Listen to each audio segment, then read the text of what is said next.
Hi, welcome to the short video on the fundamental concepts for understanding security in QlikView. My name is John Callan. I'm with the product marketing team at QlikTech. This video is part of a series of videos on the topic of security in QlikView.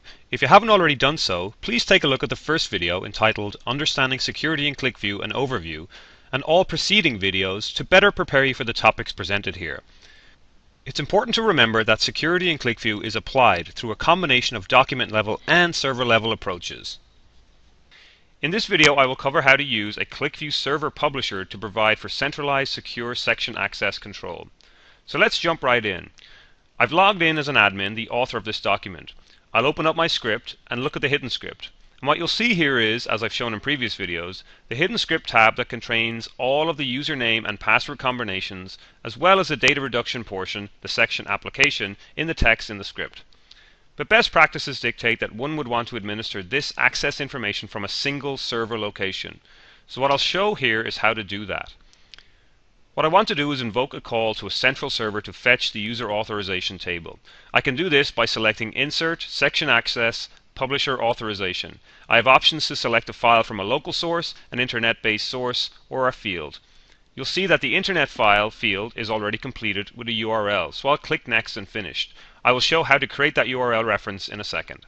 Now what you see in my script is a load statement that ties directly to a table associated with my QlikView server URL. In this way, I can invoke section access authentication at my document level from a central secure server location. Let's take a look at the server side of things now.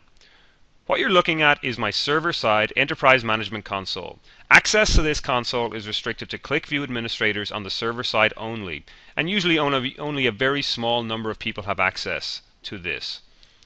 What you see here on the Users Section Access tab are two tables listed.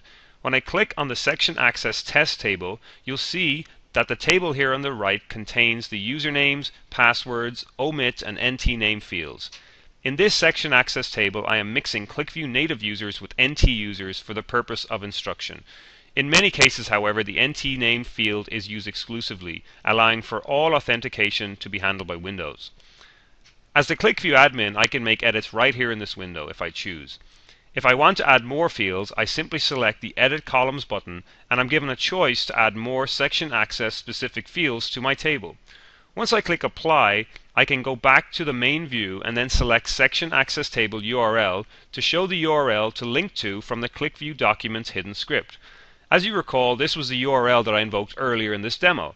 So now, as the server admin, I can simply send this URL to my QlikView developers, and when they need to invoke section access in their documents for security purposes, they can simply load the table from this URL without having to be provided information about user authentication rights and so on. They simply invoke them from this URL and go about assigning specific authorization privileges to the appropriate data in their document using the section application table.